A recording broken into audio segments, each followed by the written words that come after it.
In this video, we're going to take a look at preferences, and those are just options to configure your site. To get there, you would head over to settings at the top and go to the left and click preferences. And what we have are three columns: a title on the left, and this has to do with the option name. The second is the value, and that's the value of the option. And the last column is just with a little pencil, and by clicking this you can edit the value. So if I wanted to change all my page titles, I could change this to anything I wanted and press update. There's a lot of things in here that are pretty straightforward, and the instructions are inside of the dialog box, so it's not totally necessary to go over all of these. However, something like gift wrap choices might be a little confusing just by reading the text. So if you have gift wrapped options when your user checks out, you can supply them here. So if I wanted to add another one, I could say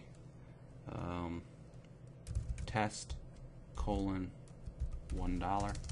So for a test wrapping, it would cost $1. And update, and that saves, and we can see it right here.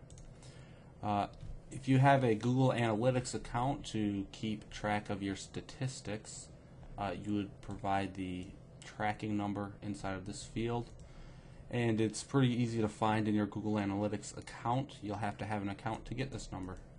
Google Analytics is free, and it's a very nice tool if you have the time to use it. We can toggle things like the calendar link, and the calendar link is just up here where it says store calendar. You can turn that on or off, whether or not you have a calendar in use or not.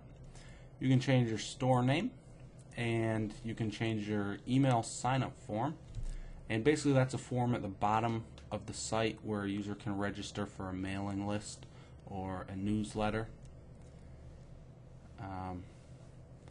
Things like your email address and email from is just emails that are sent from your catalog to the users.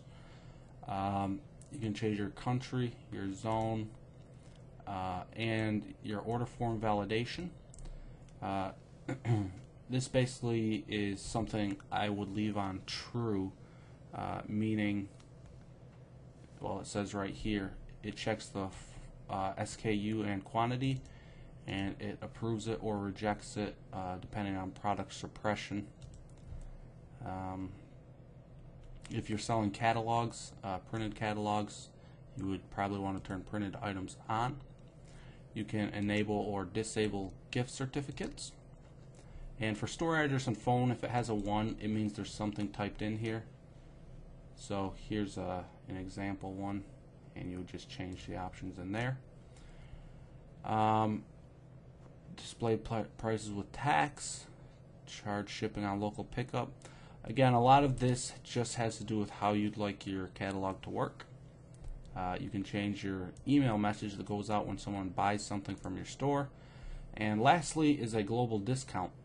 If I were to edit this, I could discount every single product on my catalog by $5, 5 cents, 5%, and it shows right here. And it says use a decimal, so if I were to do it by 5%, I would do 0.05, and that would discount every single item on my catalog by 5% if I were having a sale or anything like that. There's quite a few settings, and there would be a lot to read through in a video that's unnecessary, because you can just click the options and see a pretty good description on what you need to do. If you do have any questions, feel free to call us at 800-260-1135.